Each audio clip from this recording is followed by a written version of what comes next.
السلام عليكم ورحمة الله وبركاته. اللهم صل وسلم وبارك على سيدنا محمد وعلى آله وصحبه أجمعين. ازيكم يا حبايبي؟ عاملين ايه؟ يا رب تكونوا بخير. النهاردة هنعمل مع بعض يعني أكلة كده خفيفة بسيطة جدا، يعني مع اني دلوقتي ما بقاش في أكل بسيط يعني الحمد لله. هنعمل فاصوليا خضراء، وكان عندي شوية محشي يعني سويتهم، فدول مش هيطلعوا في الفيديو. الخطوات بتاعتهم اللي كانوا في الفيديو اللي فات أو اللي قبله. وعمل شوية رز بشعرية وفراخ. الفراخ دي وراك، يعني انا جايبه وراك. هنا حطيت ميه الاول علشان الوراك، وهحط معاهم، حطيت ميه طبعا تغلي الاول، احط معاهم بصل وطماطم وحته فلفل، كان عندي حته فلفل حراقه يعني حاميه، فما بنحبش الشوربه تكون حراقه. وهحط بقى التوابل، مكعب مرقه وشويه ملح وشويه فلفل اسود، هحطهم برضو معاهم. هديهم تقليبه كده بسيطه، وهسيب الميه لحد ما تغلي كويس، لان الفراخ اذا كان الفراخ او اللحمه ينزلوا على ميه بتغلي، مش ميه بارده. تمام. هنا بقى هعمل معاكم التخديعه بتاعت او الصلصه بتاعه الفاصوليا. حطيت بصله صغيره مبشوره او متقطعه مكعبات او مفرومه في الكبه، يعني زي ما تحبي الاسهل ليكي. وحطيت شويه زيت على حته سمنه، هقلبهم كويس. طبعا البصله دي تحمر، انا بخلي لونها كده يعني مش احمر قوي. هقلب في البصله لحد ما لونها يحمر معايا شويه، وبعد كده هروح حاطه الطماطم. هنا كنت بشوف الميه بتاعه الفراخ كانت لسه شويه، هنا كده كانت البصله تمام. انا حطيت عليها طماطم مفرومه كده تمام. انا حطيت الطماطم المفرومه وهسيبها هسيبها يعني تغلي كده شويه، بس قبل ما تغلي خالص انا هحط عليها التوابل بتاعتها، مرقه وملح وكمون فلفل اسمر. تمام. وتحطي برضو معاهم شويه سكر، يعني اي حاجه فيها تخديعه زي كده تحطي معاهم شويه سكر لازم عشان الحموضه. هنا كده انا حطيت دول شويه السكر، انا حطيتهم شويه سكر برضو. تمام. هسيبها لحد، انا سايباها على نار هاديه، يعني دايما الحاجه على نار هاديه آه، تستوي احسن، وتخلي لك الحاجه زي ما هي، الكميه زي ما هي. يعني مثلا الشوربه، اذا كانت شوربه اللحمه او الفراخ او اي شوربه بتحطيها، تخلي النار هاديه عليها مش عاليه قوي. عاليه قوي هتنشف الشوربه بسرعه، والفراخ مش هتكون، او اللحمه هتكون، لان اللحمه بتاخد طبعا سوا كتير عن الفراخ، ما هتكونش لسه استوت معاكي كويس. فانت تخلي النار هاديه، تحطيهم قبلها بوقت كده معقول، وتخلي النار عليهم هاديه مش واطيه قوي، لا معقوله كده، في اقل من المتوسطه. هنا الميه كانت غلت معايا كويس، حطيت عليها حطيت فيها الفراخ، وهسيبهم على نار هاديه لحد ما يستووا بقى هما مع بعض.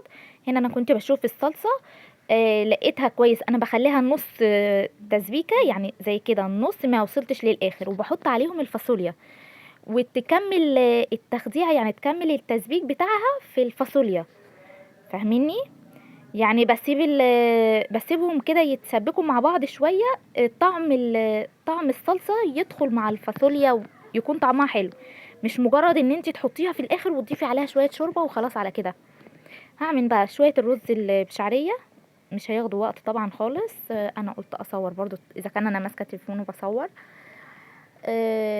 حطيت شويه شعريه، وهحط عليهم مقدار الرز اللي انت عايزاه على حسب الافراد عند عائلتك.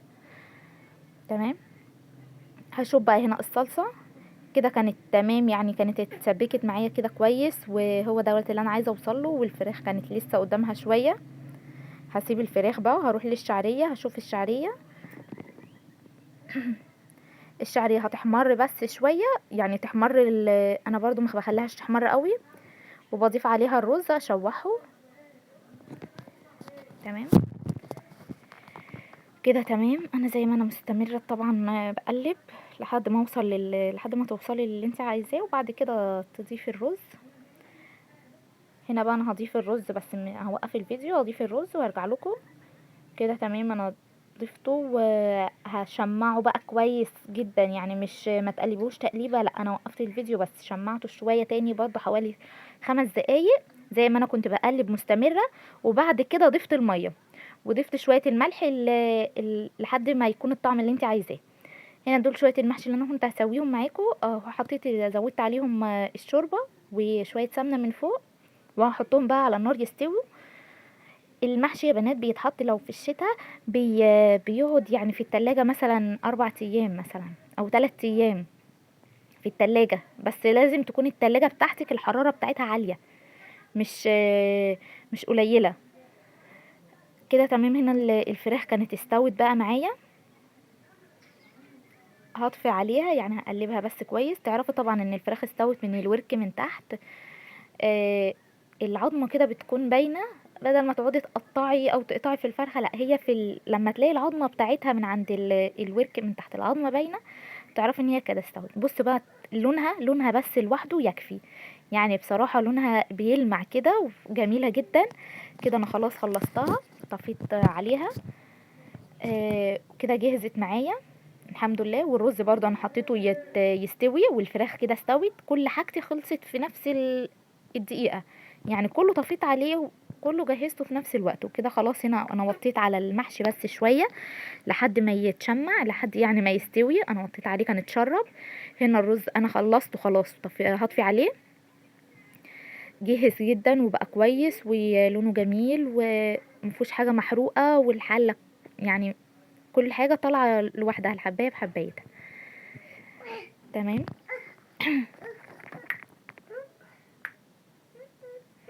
هنا كده المحشي برضو كان استوى معايا. هطلع صابع محشي.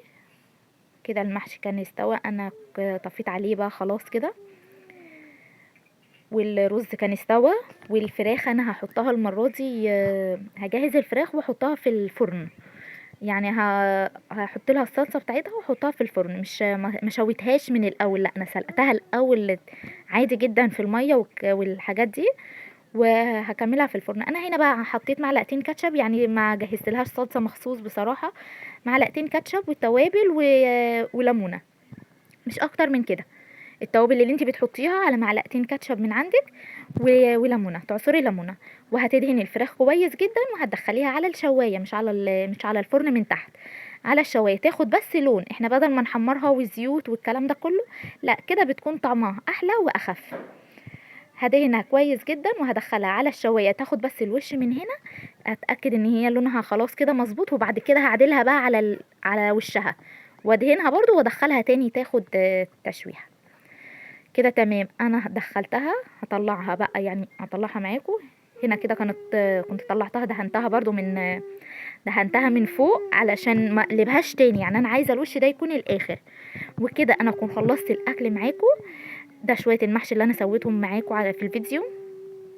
تمام. كان طعمه بصراحه جميل جدا، ومش ني ولا في اي حاجه. وهنا دول شويه والفاصوليا برضو، الفاصوليا كان طعمها حلو، مش تقيلة قوي ولا خفيفة قوي، كانت مظبوطة. والرز المفلفل. ودي الوراك اللي انا عملتها. بص انا دخلتها حطيتها، بص لونها طالع جميل جدا، ولا بقى زيوت ولا الكلام ده كله. والواحد ساعات بيزهق بصراحة من الحاجة ان هي تكون على طول متحمرة متحمرة، فالواحد بيزهق منها. تمام. كده انا اكون خلصت الاكل، يعني بسم الله ما شاء الله الله اكبر، كان حلو قوي. وقولوا لي ايه رايكم بقى في الفيديو يا بنات، وشجعوني كده لايك وسبسكرايب للقناه. وقولوا لي بتتابعوني من انه بلد. تمام. وقولوا لي ايه رايكم برضو في الاكل. يلا مع السلامه، باي باي.